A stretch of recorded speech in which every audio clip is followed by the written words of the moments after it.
So, good morning sa inyo lahat. Andito ako ngayon sa Paris, France, April 22, 2019. Makikita nyo ang kabuuan ng Eiffel Tower. So, habang naglalakad ako, patuloy nating pagmamasdan ang kagandahan ng Eiffel Tower. Napakalamig po ngayon dito at maraming tao. Ito po ang one of the famous tower in the world at pinakamataas na tower po sa buong France. So makikita niyo po kung gaano siya kaganda.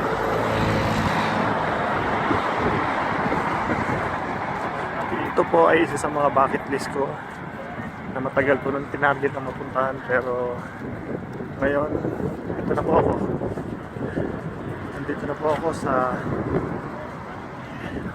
ibaba ng Eiffel Tower.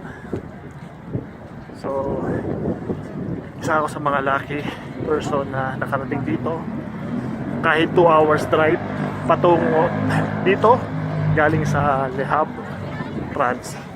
So ito na tayo. Malapit na po tayo sa pinakapaanan ng Eiffel Tower. Very historical po ito ngayon. Napaka-historic para sa akin to. Dahil at least sa tagal-tagal ko ng pinangarap na makarating dito, ngayon ko lang po siya mapupuntahan. At ito na po ngayon. Dito na tayo. So pasensya na kasi yung araw nakaharap po sa atin, kaya nagre-reflect po yung sinag ng araw.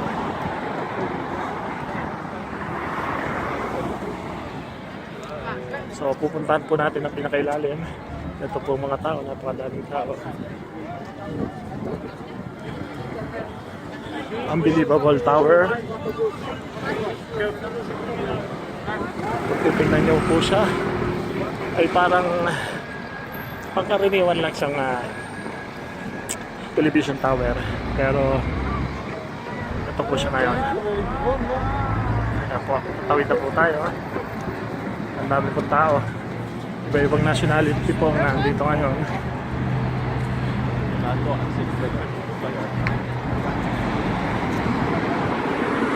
Papasok po tayo sa loob ng tower.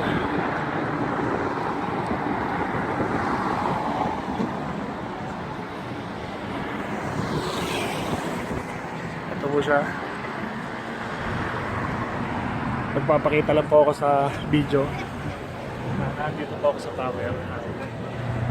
I'm here in tower, Eiffel Tower in France.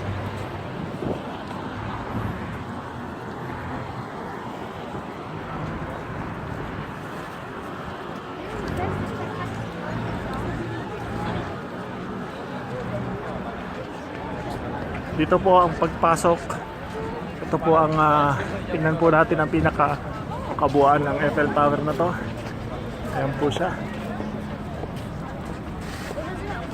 Ayan po, may mga tao po sa loob. Ayan po ang Eiffel Tower dito sa France, sa Paris, France.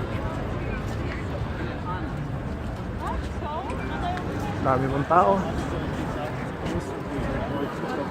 Subukan po natin yung pumasok.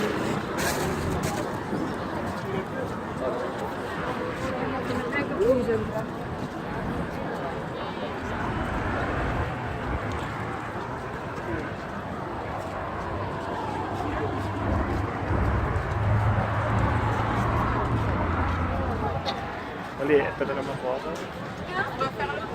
I'm here in Paris, France. Ito na po ang kabuuan. Tagal ko na po ang gustong puntahan. So history na naman po ito. Thank you po.